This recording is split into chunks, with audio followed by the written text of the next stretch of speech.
অভ্যুত্থানের স্পিরিটের যে সার্টিফিকেটওয়ালারা, যারা আওয়ামী লীগের কাউন্সিলরকে নিয়ে আগামীতে নির্বাচন করতে চান, আওয়ামী লীগের কাউন্সিলরকে নিয়ে দল গঠন করতে চান, তারা আমাদের সার্টিফিকেট দিতে চান যে আমরা নাকি জুলাই অভ্যুত্থানের স্পিরিটকে ধারণ করি না। আমরা বলতে চাই, আপনাদের যে স্পিরিট, সেই স্পিরিটের সাথে আওয়ামী লীগের স্পিরিটের কোনো পার্থক্য নাই। আমরা বলতে চাই, আমার যে ভাই, আমার যে শ্রমিক ওই বর্ডারে মারা যায়, যার পক্ষে আপনারা দাঁড়ান না, সেই দাঁড়ানোটাই আপনাদের স্পিরিট। আপনারা গত 15 বছর ধরে ওই আওয়ামী লীগের তার খুলে বসে যে রাজনীতি করেছেন, আজকে এসে আপনারা আমাদের স্পিরিটের সার্টিফিকেট দেন। আমরা সেই স্পিরিটে থুতু দেই। আমরা বলতে চাই, আমাদের স্পিরিট, আমাদের লড়াই, আমাদের স্পিরিট, আমাদের গত 15 বছরের বেশি সংগ্রাম, আমাদের স্পিরিট এই জুলাই অভ্যুত্থানের শহীদ, আমাদের স্পিরিট এই বাংলাদেশের মানুষের পেটের ক্ষুধা। আমরা সেই স্পিরিটকে ধারণ করি।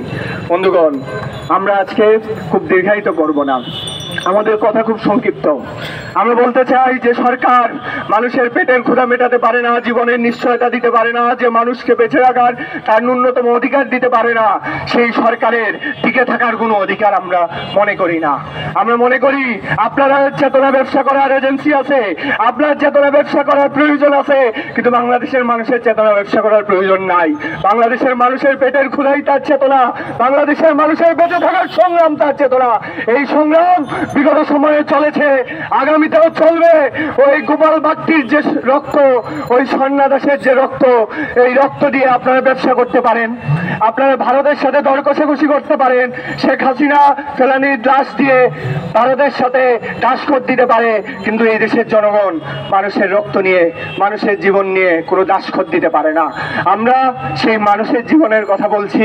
আমরা এখানকার যে গুপ্ত হত্যা, এখানকার যে মব ভায়োলেন্স, এখানে আমার যে আহত ভাইরা চিকিৎসার অভাবে মারা যায় এবং তার মৃত্যুর পরে আপনারা যে জানাজা পড়েন, নাটক করেন, ওই জানাজা অনুষ্ঠানে গিয়ে আপনাদের নির্বাচনী প্রচার করেন, আমরা ধিক্কার জানাই।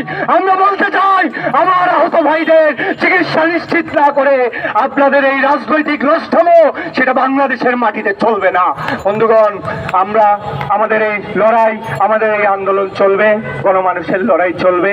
আমরা মনে করি আওয়ামী লীগ সরকারকে যারা হটাতে পেরেছে, তারা এই এনজিও, ওই ফাউন্ডেশনের সরকার, ওই আগামী দিনের যারা ভোট ব্যাংক, ভোট ডাকাতির সরকারকেও রুখে দেওয়ার মতো সামর্থ্য এই দেশের মানুষের আছে। সেই লড়াই অব্যাহত থাকবে।